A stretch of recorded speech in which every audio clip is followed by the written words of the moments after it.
So. Right. You're talking to here when you go to presentation. You're talking to here. Okay, so I'm coming up here first. Natural progression. You'll continue until you say next scene to go to. All right. See if you're seeing anything.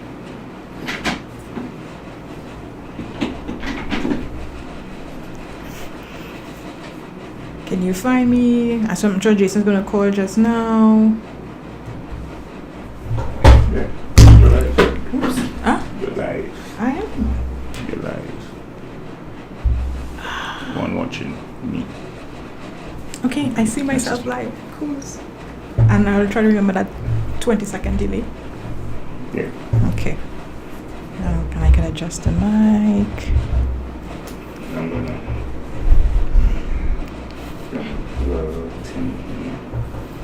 Okay. So live this way.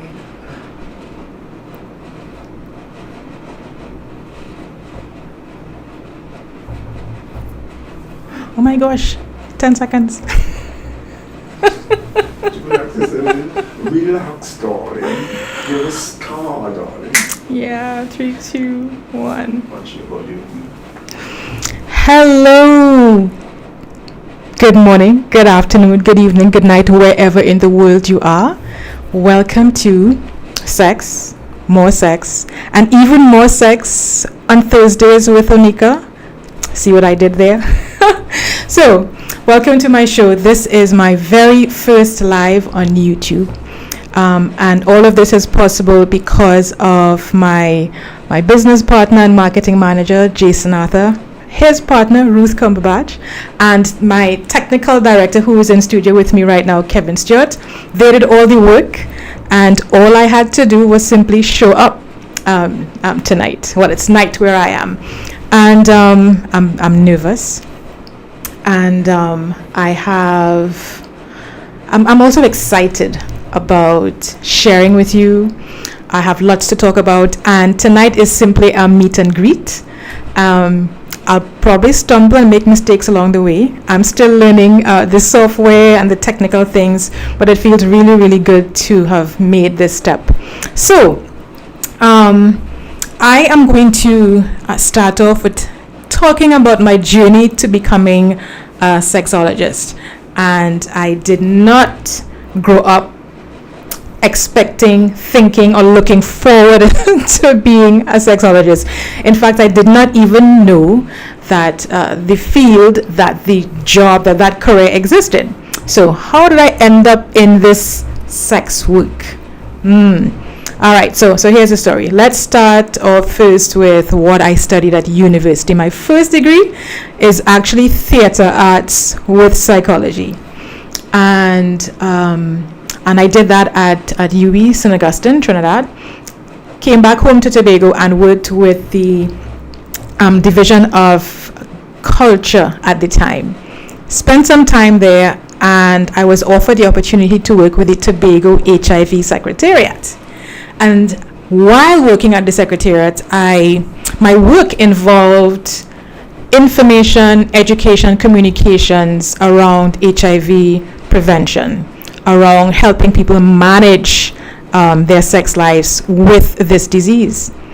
Of course, it meant interacting with people, creating communications, creating events, creating messages and material to help people make better decisions about their sex lives.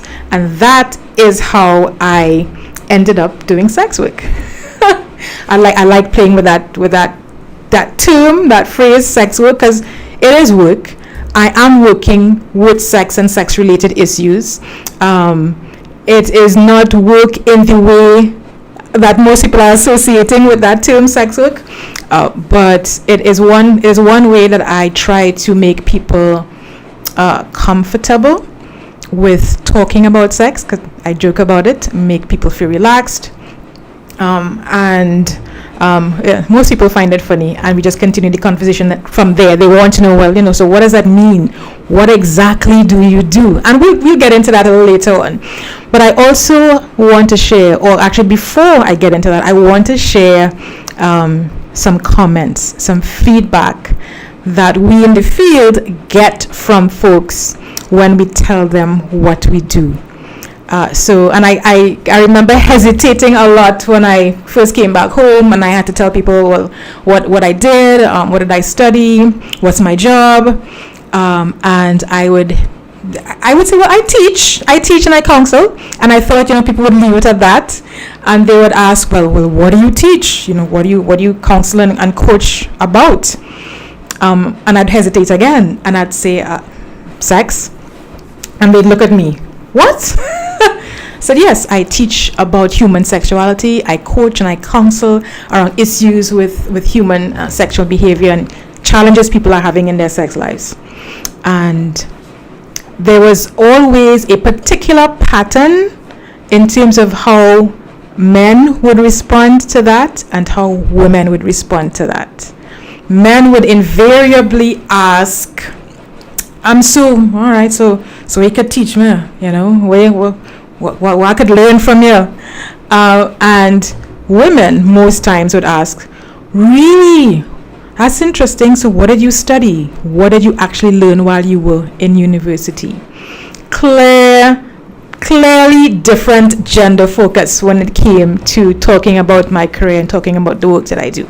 But let's get into some actual comments and things that people have said. Now, I did not record these, but I have a colleague. Her name is Dr. Jill McDivitt. I hope I pronounced her name correctly.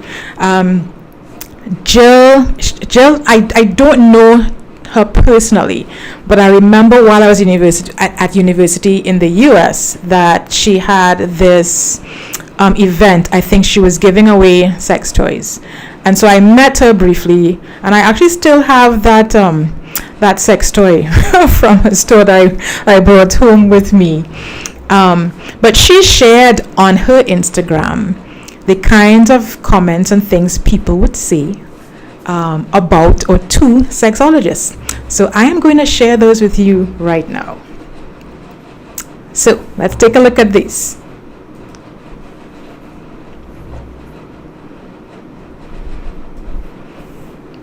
No way is sexologist a real career. Interestingly, I got that with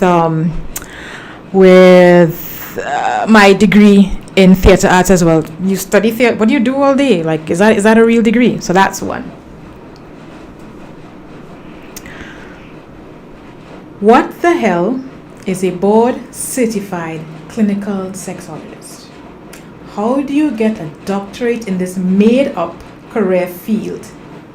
Guessing online, because clearly it's not a real degree. Break. Kevin, just trying to figure out which I should be looking at this camera, right? Sorry, folks. This is trial and error and learning on the fly. So yes, and I'm positioned myself in the screen. There we go. Right. So what the hell is a board certified clinical sexologist? How do you get a doctorate in this made up career field? So people think, this is not real and I made it up. Or we made it up. Next comment. Hate to break it to you, sexologist ain't a real job. You don't get to go whoring and call it research. At least not till after you get tenure. Tenure, of course, is the term they use to say you got a permanent job as a teacher or lecturer in university. Sexology is not a real thing, and every sexologist is a gigantic, depending on whether you're British or American, perv. How many more examples do we need? So, quick story from my own life about that perv, right? Hi, I just want to pause and say hi to folks who are tuning. Hi, Antonia. Hi, Kevin. Hi, Naima. Naima is tuning in all the way from Saigon in Vietnam. Thank you for the love you've sent. Yes, Jason, I see you. Hi, Fidel. Hi, Fidel. And Naima made an interesting comment. I hope I can find it. I want to get back to it and share it. Thanks for joining all the way from Vietnam. I think it's probably like 6 o'clock in the morning there. So I love you so much for being here, Naima. Thanks for your support. Yes, the perv. So that is a common belief, and I remember. No, I have very candid and open talks with my children. I have adult sons, and I was sharing with them another training that I was doing around human sexuality. I was adding body-based work, which meant that I go beyond talk-based. The work usually looks like any other therapeutic intervention. Practitioner or expert or mental health provider, teacher talking to a client. And I decided I needed to do more than just talk and give people more tools to work directly with the body and connect mind, connect heart with body. Anywho, so I'm updating my sons on this new path and these additional touch-based and body-based skills.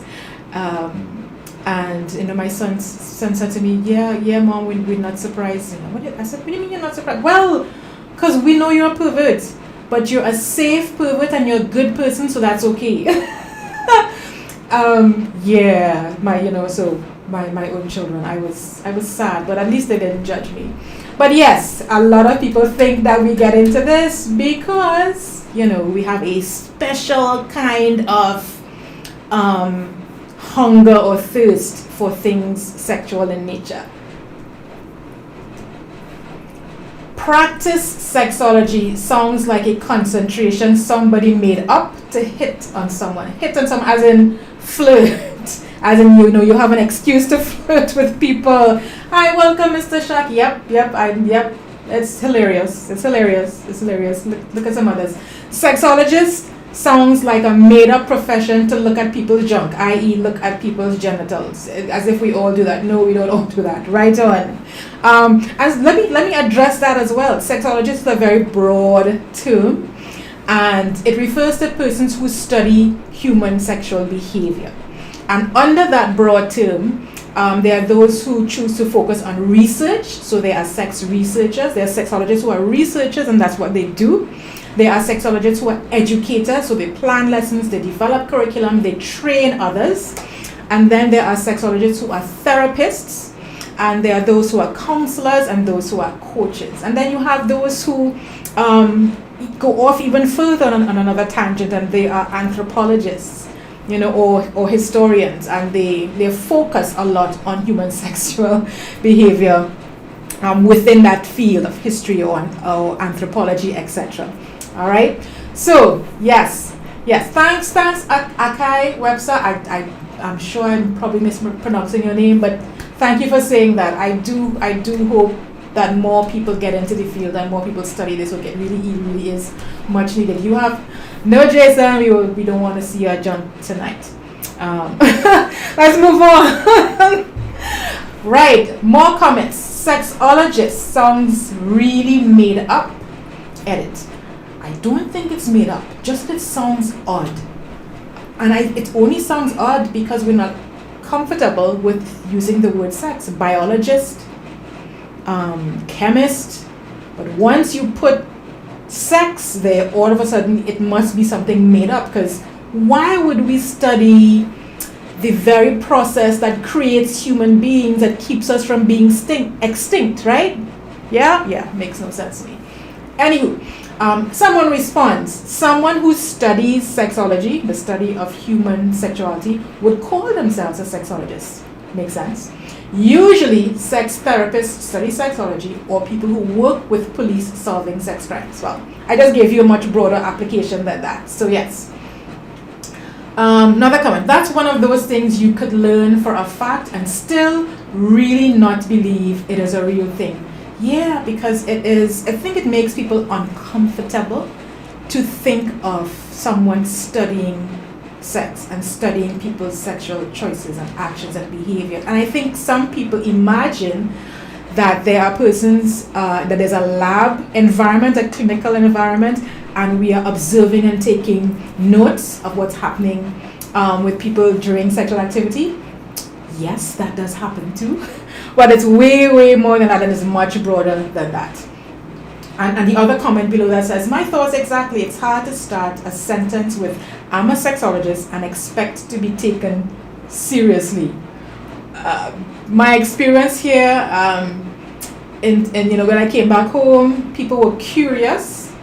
There were some who asked if it's a real degree. There were some who accepted. Okay, we know her. She went abroad. We saw the pictures and the interviews that she got the scholarship and she went and she studied. So they knew that it had to be legit, right? But yeah, it's still, for some people, it's still wow. Like you. So what did you study in class? Like what were the lessons like, right? So we'd get more into that later. I pronounced your name correctly, Akai. Okay, great. Thanks. I think this is the last slide with these comments. I'm pretty sure sexology is an entirely buncombe field of pseudoscience. Once again, because nobody thinks it's real. This cannot be a serious thing that people are studying, as if sex isn't a very serious topic. Next comment, fantastic. Sexologist always sounds like one of those made-up jobs, like mixologist or mermaid. This person puts sexologist in the same category as calling oneself a mermaid. This is what we have to put up with, folks. It ain't pretty. Last one. Is a sexologist a real profession, or just a horny person who gets airtime on morning television? No, it's like horny people who are now on their own YouTube channel. Okay, but yes, it is a real degree. It involves real study, and in fact, some of the topics can be very life-changing. Some of the topics, well, let me put it this way. Let me give you an example. There were times when my colleagues and my classmates, then, after we had a pretty intensive session, we would drive off university campus and we'd go into the city of Philadelphia and we'd find a bar and have some drinks. Now, I can't hold my liquor, so I didn't drink any alcohol, but the atmosphere was helpful because there was so much information that we were processing for the first time that did not fit into our worldview, into our belief and what we've been taught about how things work. So sometimes we were just like, wow, you had to shift your entire, the foundation that you built, your view of the world that just completely disintegrated. Now you had to rebuild a new foundation, looking at the world differently, understanding that the world is way, way more than what you thought it was, or that it was very, very, very different from what you originally thought it was. So it really, really is intense, and it really takes a lot to go through the program and still, come out and perform as like a quote unquote normal person. It does shake you up. At least it did for me. Last comment. Just found out clinical sexologist is a real profession. Good for you. And not just a made-up job title used to pick up gullible people in bars. So yeah. So continuing on that vein with just one or two of my real life experiences right here in Tobago. I remember the very first month I came back, and I was sharing with my neighbors where I lived at the time, about my studies and what I did. A few people who asked, and they were like, wow, that's interesting. We really need people, people like you. And then a couple of weeks after, somebody said to me, do you know what they said about you? The same persons who seemed, comfortable and accepting of what I studied. They said that you studied sex. You went and you got that degree just so that you could basically do the regular sex work and get paid. So it was a smart way. It was an underhand kind of way to be a prostitute, plain talk, bad manners. So people actually thought that. Different people from different walks of life had that same thought, that this degree was my in. I could not, if I got caught, giving sex services, I could pull out my degree. I guess perhaps this was their processing. I could pull out my degree and say, hey, I legitimately could be doing this because I have a degree. I have a degree. And real comments from real people. And there was also a time that a friend came to visit me, a male friend came to visit me, and it was a quick, like, in and out, where I was living. When I say in and out, came into the apartment, no pun intended, folks, no pun intended. Came into my apartment to use the bathroom because he was working construction at the time, and they did not set up their bathroom on the compound of the property. So came to use my bathroom and then left. I mean, I did not even see him. I just knew he coming. I think my son might have let him in, came, use the bathroom, and then he left. The next day, he called, and he said to me, your landlord thinks that you're a prostitute. I said, really? I said, why? What makes you think that? And he said to me, well, he saw when I went in, and I came back out in like 5 minutes, and he said, hey, you done already? You finish? And this dude, he is cuss wind. So that gentleman got a mouthful of cussing. And he said he tried to explain that's not what she does. That's not how it works. But the person didn't seem convinced. So yeah, it's been challenging. It's been a lot of fun in many ways. To talk about what I do, to explain to people exactly what happens when you come into my office. And so let me give you a snippet, an idea of what happens when you come to see me. All right, let's see if I remember how the tech works here. I go back. Nice. Let's see, back. Hey, okay, right here I am. This is, make sure you can hear me. I'm too loud. Okay, yeah, folks, y'all can make comments about how loud this is or how clear it is or isn't. All right, still trying to figure my way out of this. Right, so this is what one of my intake forms looks like, and you notice that word somatic. And I'm going to get to the comments and the questions in a while. I haven't forgotten you, folks. Somatic sex education, that's the new quote unquote touchy-feely skills that I have, and we could probably have a whole hour show on what that is and how that is helpful and why that is important. Engaging the body in relearning or in learning for the first time even how to connect mind with body, how to have them in alignment to have the best sex that you can have. So somatic sex education, this is an intake form, and these are the kinds of questions that I would ask clients when they come in. And notice here, gives a little explanation of what somatic sex education is. So coaching in breath, movement, body awareness, boundary setting, communication, anatomy, sensate, focus, sensate as in touch and really focusing on touch. Massage, erotic trance. Erotic trance is fun, folks. You all should look that up. Etc. And so it's designed to nurture, deepen, or awaken the sensual self. I'm not going to go through all of that, but just scroll through so that you can see, or you know what to expect if you do come to see me.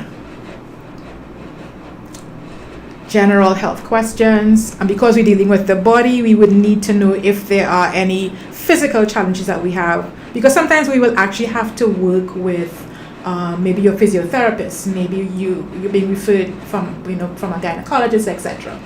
So we need to ask these questions. Your lifestyle, so diet, exercise program, do you smoke or drink? And of course we talk about how these things impact how your body functions, impact how your reproductive system is working. How is your breathing? Once again, being very aware of your body, learning how to deliberately, consciously breathe in ways that can actually settle your nervous system or activate your nervous system. How is your stress level? How do you have fun in your life? Because we're all about pleasure. Pleasure is healing. For those of you who have read about pleasure, who've heard about pleasure activism, or who've read the book, great book, we focus a lot on helping people find their pleasure. Because when the body is able to enjoy things, access pleasure, the feedback I get is that it opens up your mind to be more creative. You are less stressed. And so you, literally what I'm saying is you are more efficient, you are more passionate when you're able to access pleasure at any level whenever you'd like to. All right? The audacity of, I'm telling you, the landlord. Right, moving along. Right. Spirituality. A lot of people don't ever mesh or link sex with spirituality, especially folks who come from really strict and heavy religious backgrounds. The thought or the idea of, because it's been planted in your head so often, of, this creator looking down on you, and because you're doing something wrong, as opposed to in some cultures or in some traditions, it is a form of worship. It is a way of connecting to the divine. It is just another way of connecting to the divine, and that's, we could have a whole hour on that too. Maybe on a couple of these shows we can teach you folks a few techniques if that's something that you're interested in. But yeah. I'm looking forward to sharing those couple of those things with you. Hearing you clearly. Okay, thanks. Thank you. Good. They're hearing me out there, Kevin. They're hearing me. Yes, things are working. All right. Then we get into sexual history and information. So wonderful things from my sexual history. I want you to know the difficult things. Things that's happening currently that are great, that are not so great. So you'll notice that on this form we're asking about not just what's going wrong, but could you identify what is working? And we start from there, building on what's already working, building on what's pleasurable, building on what's accessible to you. Accepting your body, looking at the education messages you've received, talking about your peak sexual experiences, what your first experience was like, intimate relationships. And this is an interesting one here, number 10, scars. One of the things that we learn to do as somatic sex educators, because it is touch-based, there is touch involved, is to work with scar tissue, especially scars that are in sexually sensitive areas. Because that scarring could mean there is still pain or discomfort depending on position. Scarring could mean that there is still tissue that needs to be softened and made more pliable so that you have more flexibility in the body. And so we work with different kinds of scar tissue. Let's see. And then we have a list of ways that folks can choose from to say, indicate what they're interested in. And you'll find that this list, of course, this is not an exhaustive list, but it's a good, nice list to start with. So exploring who I am, is that what you want to do? Massage lessons for lovers, exploring intersection of sex and spirit. See, that's on the list. Yes, I do that. Yes, we do that too.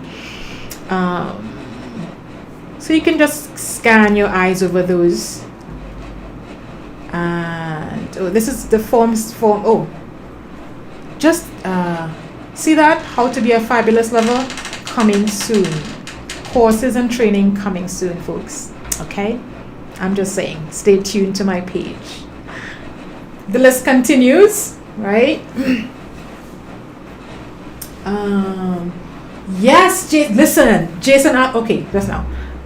Let me see if I can pull this across. Hold on. Do I pull this here? Tech manager, do I pull it here? Yeah? A comment? Drop it? Yeah? Can you folks see that? Somebody just give me a shout out. If you can see this comment here, orgasmic birth coaching. It is, yes, it's a thing. It is for women. It is possible for the birth process to also be filled with orgasms, to be filled with orgasmic experiences. So yes, midwives and midwives who are specifically trained to help with the breathing, the movement, using your pelvic floor muscles, etc. so that having a baby does not have to be devoid of pleasantries. Let me just put it that way. Let me go back up, see if I can find a question from Naima. Or Naima, do you want to put it back into the chat for me if I can find it? Because this is for folks to ask questions. Ask whatever you want. I'm going to bring this across. How do I get rid of this one? Do I just move it? Oh, exit off from here. Yeah, there we go. Learning as we go, folks. Thanks. Oh, let's see if I can shift it across. Right. So comment, do you think parents should have candid talks about sex to children, and at what age? Great question. So let me start off by saying this. You are sexual from womb to tomb. Being sexual means different things to different people, but you're sexual from womb to tomb. All right? So that lays a context. Yeah, Jason. Yep, it's possible. Going back to the orgasmic birth, right? Anyway, let me continue with Naima's question. People tend to assume or think that this talk is a one talk, or a talk that happens when an event comes up. So you have a conversation, you have the talk. It is not the talk, it is not a talk. Sex education and parents are their children's first sex educators. You are your children's most important sex educators. The talk is actually a series of conversations that happen over the child's developmental stage. It needs to be candid so that they can come to you with no judgment, with no sense of shame, not feeling as if they have to hide or hold back information from you. They need to know that anything goes wrong or things are happening in my body and I don't understand, I need some explanation, that they could come to you. You are the one who cares about them the most, who they really should trust to get real, updated, loving information about their sexual development. If they don't get it from you, they will try to find it elsewhere, and that elsewhere often is not appropriate, often is not loving, often is not accurate, often is not with their best interests in heart. All right. So yes, and it's a talk throughout their lifespan. So there's a certain kind of talk you'll have when they're toddlers, and then there's another kind of talk, another series of conversations you'll have when they are at primary school age, from 5 to let's say 10. And then there's another kind of talk you're going to have when they're going into puberty, to prepare them so that their bodies doesn't shock them, so they don't feel as if they wake up a morning and their bodies betrayed them. Oh my gosh, I remember. Yeah, going into puberty was awful for me. When I think about it, it's still traumatic. And then there's another series of talks that happens when they're going into, after they've passed puberty and they're into that stage where the hormones are raging, and they need the skills to manage their sexual energy, and they need the skills to negotiate sexual encounters. They need the script. They need to be able to check in their bodies and find other ways of releasing sexual energy and sexual tension. That does not include intercourse. Yeah? Oh, hold on, my tech person is giving me some information here. Right, yes. Thanks. As in going this way, right? Right, so I still have the form up on the screen, and so I'm just going to scroll through that. There's body work here. So notice the conditions that I need to be aware of. Yeah, I need to know if you're on any kind of medication. Sexual history, mental illness, other conditions that may affect your response. And so trauma comes up a lot in this part of the world, and obviously in this field. And so it is critical that I know and understand if trauma or any trauma has been part of your history. I don't want to be doing body work and touch work and it triggers and you dissociate, or you go into a panic, or you shut down. And so that is something that this information is critical. Naima, I'll get back to your question. Let me just get through this form. And informed consent and agreement, etc. Yeah. So that's a quick scan. So yes. So that was a quick peep, I guess you can call it, into what I do, how I work, how I don't want to say set people up, but how I begin to assess people so I know how to put together an action plan for what we're going to be doing together, for moving from where they are to where they're going. And I want to make a distinction here between what I do as a sex coach and sex counselor and what a sex therapist does. What I do is therapeutic, but there's a different way that I approach sexual healing compared to a sex therapist. So a sex therapist is a mental health professional. So they will have a degree in some mental health field, and then they did training in sexuality. And so they will deal with issues that are historic. They process the past. They resolve past issues. So if what you're going through now as someone who may have a sexual dysfunction is rooted in resolving and understanding and processing past events, in understanding your family systems, that is the work of a sex therapist. For those of us who are sex coaches and sex counselors, we do a survey of your past so we understand how that past informs where you are, but we don't process it. We take you from where you are now and we say, okay, this is how we're going to move forward. This is how we're going to deal with what you're going through now. Right? So that's a major difference between the two. And so for someone like me, I studied sexuality and then did some focus in mental health, some focus in counseling. Yeah, so that's the difference. The difference is in the major focus and how you work with your clients. And so I'm seeing some questions coming up, so I'm going to turn back to the screen. Tech manager. Okay, yeah. I was thinking about, do they need to see me, like which camera? But anyway, folks, we learning as we go. All right. Wait now, Fidel and Jason having a whole different conversation here on my live. Like, what is this? What is this, a scene in American Pie? So I'm going to be looking that up later, right? Let me go back up to Naima. Right. So bringing across Naima's comment. You're very welcome, Naima. Do you offer workshops for parents and kids to navigate these topics around sexuality? Yes, I do, Naima. Yes, I do. And I actually do bespoke workshops.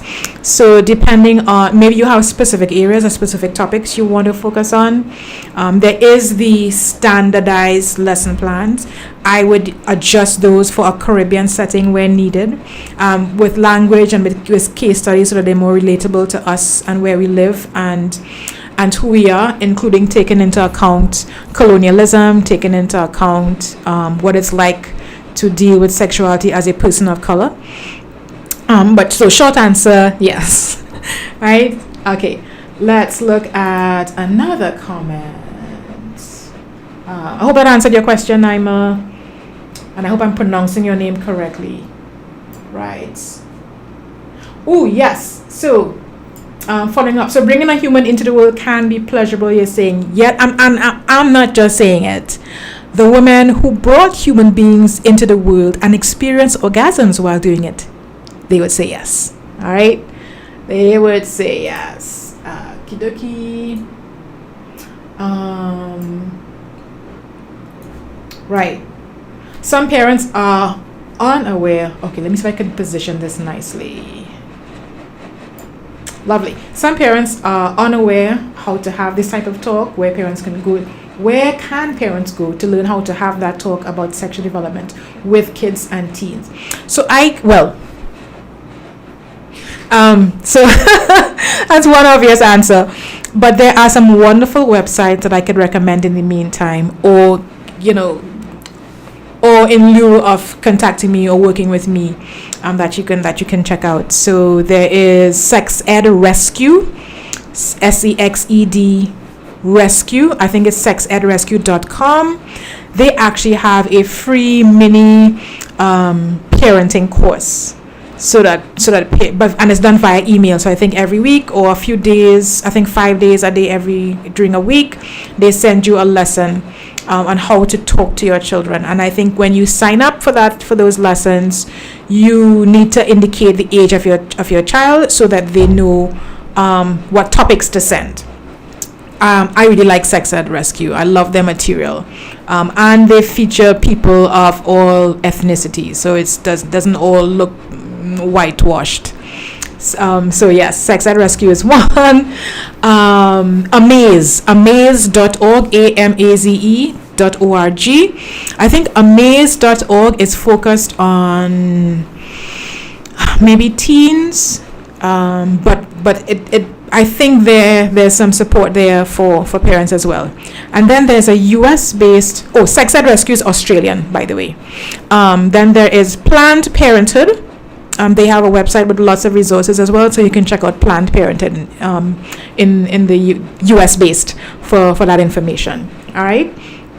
And some of those places have videos, and you could actually go through YouTube. I think I'll try to look for it and maybe pull it up so you can see it. There are these wonderful videos of parents attempting to have conversations with their children around sex and sexuality. So if I can find that on YouTube, I'll put it up and share it with you. All right. Let's see what else is there happening here.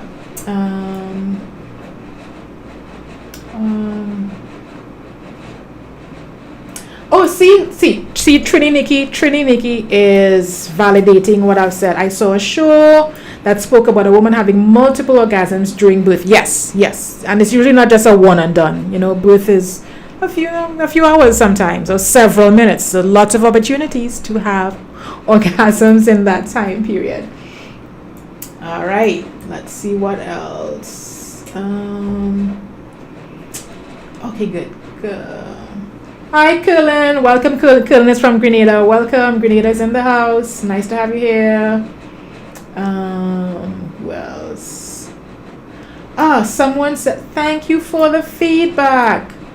Thank you, Anika. I've been to several of your courses. You're amazing in this field. Thank you. Thank you. Love how you educate. Nice. Can't wait to do more of this when we get back in person. I'm really looking forward to having more of my drama and theater-based exercise and activities infused into how I do sex ed. In fact, that's my tagline. It's Sexology meets expressive arts. So it can be a lot of fun when you merge those two. Let's see. All right. Question here from Alien in the Caribbean. Welcome. I think Alien in the Caribbean is in St. Lucia. Yes?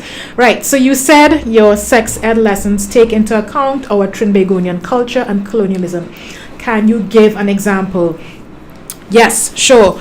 Okay. So one of the things, one of the topics we deal with, and I can probably pull up a graphic and show you that if I can find it on my iPad, it's about body image. And there is this idea that beautiful bodies look a particular way. They have a particular color, so it tends to be very Eurocentric. So the pictures that you will see in the textbooks, the images that we see in the media that portray people who are considered to be attractive and those who are wanted, don't often look like how most of us in the Caribbean look. So we deal first of all with that body image, and then we also talk about how do I put this? I'm thinking about how do I keep my language YouTube friendly. All right, so decolonizing Caribbean sexuality also looks at embracing sexuality as something that is owned by us, that is fun, that is part of normal daily life, and not a bastardized part of ourselves that we need to hide and hush about. That is actually a colonial view, and it is one of the ways in which our ancestors hit back against that is in Carnival, where we take full agency over our bodies, we take full agency over our pleasure, and we we don't discriminate, we don't judge people for having a particular body type. All body types are welcome. All body types can receive and can give pleasure. You don't have to have a particular hair texture to deserve pleasure, to be considered attractive. So those are some of the things that I deal with when it comes to decolonizing our sexuality. And to be very frank, and this may make some people uncomfortable, a lot of the decolonizing has to do with reframing how religion has put sex towards us, how religion teaches about sex. And I won't go into that. That's like a whole show by itself. But we talk about the way scriptures are interpreted, and interpreted from that white European colonial patriarchal lens, and how that is problematic, and how it entered into at least the Christian space. And so that is, I hope that answered your question, Jessica. Gosh, I know her name. She may not want me to say what her name was. So Alien in the Caribbean, right? Sorry. Tell me if that answers your question, and if not, you can reframe it and ask for some more details. All right. Let's see, what else do we have here? And tech guy, if you have questions, you could ask too. You could ask too. You have it live and direct in the studio. So. Don't tell me. Okay. You want that question? Yeah, sure. I'm going through what's here now, so I'm just saying, you can throw in your question too. Let me get rid of this one. Cosmic charging. I have no idea what cosmic charging is. So you'll have to say what you know that to be, and then I'll say, oh, we call it, or oh, I don't know, I'm clueless. And I can refer you to, colleagues I know who may know what that is. First time I'm hearing that too. Anybody out there heard of cosmic charging? If you have, put it in the chat if you know what that is. I'm clueless. This is a good question here. Fidel, bring me a question across. Should government assume more responsibility in sex ed? What kinds of programs do you think would work great for Caribbean youth? Right, so, government is responsible for education. And sexuality is something we all need and should be educated on. So for me, that's a clear yes. And quick piece of information that I learned when I was working with the HIV Secretariat. That HFLE curriculum that we've been debating about for quite a while now, the sex ed component of it has always been a contentious point. That curriculum has been in existence since the 1980s. And every few years they'd pull it out because they realize things are happening, and teenage pregnancy, STIs among youth, etc. They've been upgrading and debating and updating, and nobody has been delivering it, because I think those in authority are still very, very standoffish and very afraid. Most people are afraid of sex. They think it is a really overpowering topic and energy, and if we tell people about it, they're just gonna go wild and go crazy. And that is definitely not how education works, and not how sex works. But yes. And what kinds of programs do you think would work great for Caribbean youth? I'm not sure how to answer that question when you say what kinds of programs. I can say for Caribbean youth in particular. But I will say this, for young people, programs that are current, meaning it takes into consideration what messages they're receiving now. It takes into consideration their experiences in this digital world. It takes into consideration the information that they're exposed to. It takes into consideration their culture.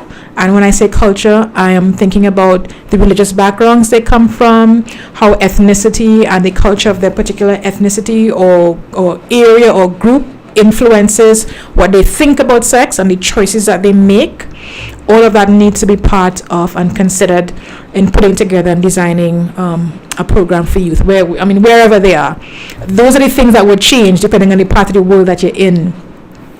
I particularly like including the expressive arts because there are so many ways for people to get in touch with their cognitive side, their emotional side, their bodies when it comes to using the expressive arts.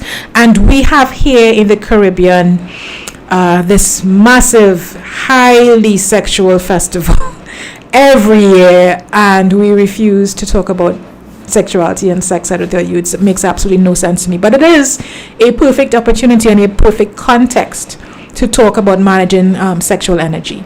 I hope that was helpful, Fidel. Let's see. What else? What else is here? Oh, this is interesting. So many women never look at their vaginas. I really wish we could break this taboo and engage with a sense of pride about our bodies. I see this all the time in my practice. Women who are completely disconnected from their pelvis, who are completely disconnected from that part of the body, who think it's disgusting, who don't want to look. And then there's also the aspect of trauma that has an influence on how women feel about that part of their bodies. I have met people, I've had clients who are afraid. They literally go into panic mode, panic attack, are triggered by the thought of looking at their vulva. Oh, and by the way, it's vulva. The vulva is what you see. We don't actually see vaginas. Vaginas are the passageway. So I have models in my office, folks. Toys, sex toys. Tech dude, they're not toys. They are pelvic models, and they're models of the genitals. Just saying. So the outside, what you see when you drop the underwear, this is the vulva, and you have the lips of the vulva. The passageway. Oops, I hope you guys are seeing this. Am I showing it correctly? I hope so. The passageway is actually the vagina. Yeah. So yeah, there is a lot of shame, a lot of fear. What's that? I'm the penis. Oh, nobody asked about penises. Anybody? Listen, I'm looking through the chat. I'm not seeing questions about penises yet. So, you fellas, if there were more fellas, if there were more men who were interested, I'm talking to my tech guy, but I should say this too, if there were more men who were interested in coming for advice and help and support around sex and sexuality, you would get questions about penises. So nobody's asking questions about penises. Yes, and that is the thing. Most of my clients are women, and so I'm always excited, and I always praise and support men when they do come in, but mostly women. And a lot of times when the women come in and I do the assessment, they are not the ones with the problem. It's the male partner who doesn't want to come in, and so she comes in hoping that she could figure out how to go back home and fix the problem. And so I've worked with people like that. You're working really with the man, but through the female partner. So usually, if that's the case, I am giving like a script. This is how to say it. This is how to talk. This is how to approach it. I ask questions about him. What does he like? What has your experiences been in the past? So we can figure out how to get to him through her. So all the fellas on the live tonight, please, pretty please encourage the guys to come in. All right. And there's no shame in coming in to get skills. Yeah, so that you can go out there and be a fabulous lover. Right. All right, so let's see what else. Oh, Curlin asks, can I speak about masturbation? Do you know that one of the things that I am taught in this somatic sex education training is masturbation coaching? It is a thing. It is a thing. Well, let me finish reading the question. Can you speak on on masturbation? Do you educate and or guide people in the most effective and safe way to masturbate? And what has been the response of people? So I don't just talk about masturbation. As usually within that context, something comes up and I say one of the ways in which we deal with this is learning the body and self-touch. But there are a lot of people, once again, particularly from religious backgrounds, they are very standoffish, very uncomfortable, or very wary, W-A-R-Y, of masturbation. And, you know, some are convinced that there's a biblical passage that speaks against it. There's a whole lot of lie, folks. But yes. But let me talk about the importance of self-pleasure or solo pleasure and how we use it as clinical sexologists. So I'll give an example. So if a female client comes in who is having difficulty experiencing orgasm or even with painful intercourse, one of the things that she has to learn is what gives her pleasure. How does she feel pleasure?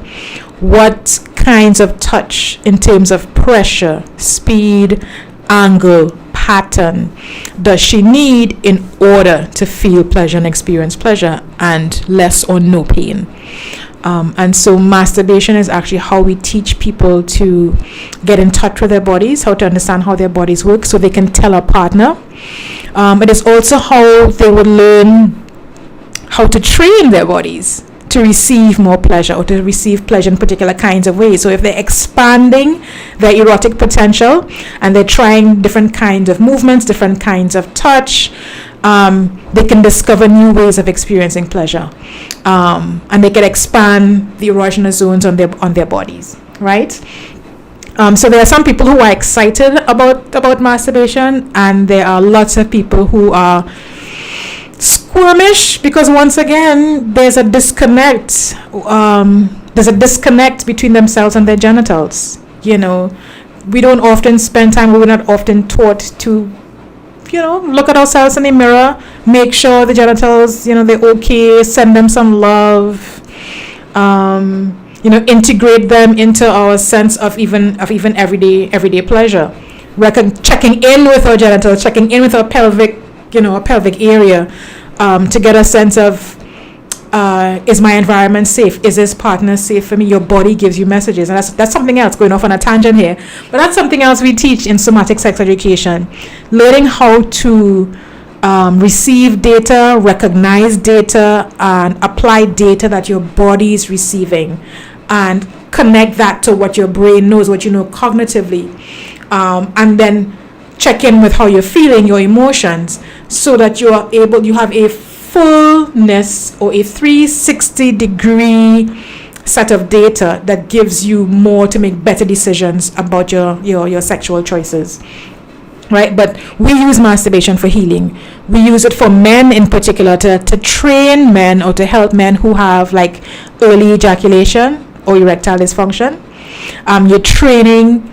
You're training these men to tolerate more and more sexual pleasure without ejaculation, without ejaculation, because I was going to say without orgasming too quickly, but the fact is, men's ejaculation and men's orgasm are two different events. Men can experience orgasm without ejaculation. That takes some training, all right? Which means that men, like women, can be multi-orgasmic. Men can have multiple orgasms without ejaculating, and they could choose when they want to ejaculate. You'll see that called semen retention in some circles. And there is another term for that escapes me right now. But semen retention is possible, and it is something that men, particularly those who are into like tantric practices, who are able to train themselves to do that, so that you can say, I don't want to ejaculate, but I want to experience orgasm. It's a thing, and I have a video that shows step by step. Yeah, you can tell I'm excited about my work, right? Okay, Curlin, I hope you answered your question. Some people are excited, some people are very squeamish, and I have to ease people into it. And I would ease people into it by starting with non-genital touch. So start with the scalp, and let's come down the body and gently just hold the genitals, simple touches, and stay on the outside before exploring the internal structures. Right? Give me a time check. How long have I been talking? Right. See, wait, what time is it? Folks! Wait, nobody told me I've just been talking straight for an hour. Wow. So yeah, one more minute. Let me see what else I can squeeze in before we wrap up. Let's see. More on sex and spirituality. Yes. Okay, I'll take note of that. Put it in our planning for future sessions. And government would probably like to, but parents and the religious bodies oppose it. Interesting comment there by Trini Nikki. So when I came back home, I did an unplanned series of presentations with a number of PTAs across Tobago, primary and secondary school. I have never, ever yet, since I've been home, met one parent in those sessions who was against sex education. Never. When I went into those spaces, I said, this is what it is. This is what you're going to learn. I even included the controversial topics. I even explained that you can get a schedule of lesson plans, and if you choose not to let your child attend, you can keep them home that day or tell them you don't want them in that class, so you have some agency and some choice if you wish, but this is what you will miss out on. This is what we're teaching your children. At the end of it, they've always asked me, why aren't you in schools? So I think the process, the way it has been handled has just been poor. It's just been badly done. I have actually been invited into religious spaces, Christian spaces as well as Islamic spaces. Like, I didn't advertise. I didn't say, hey, I'm here, come invite me. No, they reached out to me. And so there are people out there, even within what's considered to be conservative spaces, who know this information is needed. And by the way, abstinence is part of the sex ed curriculum. We teach abstinence. It's a skill, folks. It's not a talent. Okay? Abstinence is a skill that we teach. Refusal skills is a topic in sex ed. All right? Let's see. What else? Quickly scan. Who was talking about? Okay. Ooh, lots of things. So I'm gonna save the chat. We can save this chat, right? Right, because there's so many juicy things in here. Yes, religion causing shame and discuss around masturbation. Oh, I have a training program that I'm doing now for religious leaders or laypersons who want to do sex positive Christianity training. You can check me in the near future about having that done. But that is possible. There is, and it's biblical based, so they're using the same scriptures. It's, you know some theology, so that you can actually directly address the problematic scriptures that people use, that people weaponize. That's what they do. They weaponize it against you when it comes to sex and sexuality. Question from the fellas. Question from me, fellas. Does size really matter for most women? What is the max some women like? And I'm gonna bring that across, right? And I think we'll end with this very juicy one. Why are you looking at me? I'm not looking at you. The tech guy thinks I'm looking at him. I'm not looking at you. So, does size really matter for most women? What is the max some women would like? Size matters for some women sometimes. Most women, and a huge proportion of women, have all said in surveys done over and over through the decades, that what matters most for them is the quality of the relationship and the quality of the interaction. Sex and orgasms are mostly brain-based. It is why we can experience orgasms in our sleep. It is why boys and men have wet dreams when there's no sex happening. It is, It really is predominantly a brain-based or brain-related activity. And I'm saying that to say that when a relationship is really, really good, and the connection and the communication is really deep and authentic, and you're really intimate with each other, intimate as intimacy, that the pleasure is multiplied, that it's easier to access orgasms, it's easier to access pleasure, it's easier to let yourself go and allow yourself to receive, because we don't say achieve orgasm, we say experience orgasm.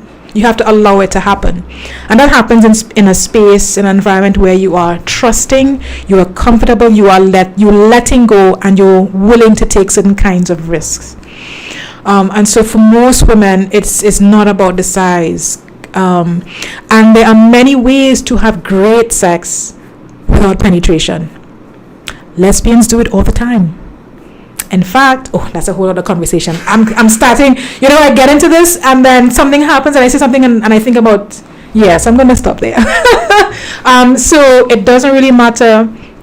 But for some women it may, and it depends on, perhaps their anatomy, where the pressure nerve endings versus the touch nerve endings are, and where they're concentrated within the vaginal passage, and so it depends on their particular geography, right? But there are ways around the geography, because the body is a wonderland. The body is a beautiful, beautiful, wonderful, amazing instrument. The entire body is an erogenous zone.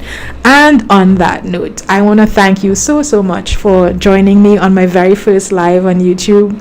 Thanks for the questions, thanks for participating, thanks for sharing, those of you who share, thanks to those who joined us from far-flung corners of the world. I really appreciate you being here. I appreciate all the love. And oh, right, yes, like and share. my tech manager just reminded me of the things I'm supposed to be doing on this live. So please like and share. Let people know how much you enjoy. I'm assuming you enjoyed the session tonight. And I will see you next Thursday at 7 p.m. Right? Thursdays with Anika, where we talk about sex, more sex, and even more sex. All right, folks. Bye-bye. Oops. Last. Next. You're still there. Finish? No. Leave it for. Okay. Leave it for eye contact. Oh, right. Leave it.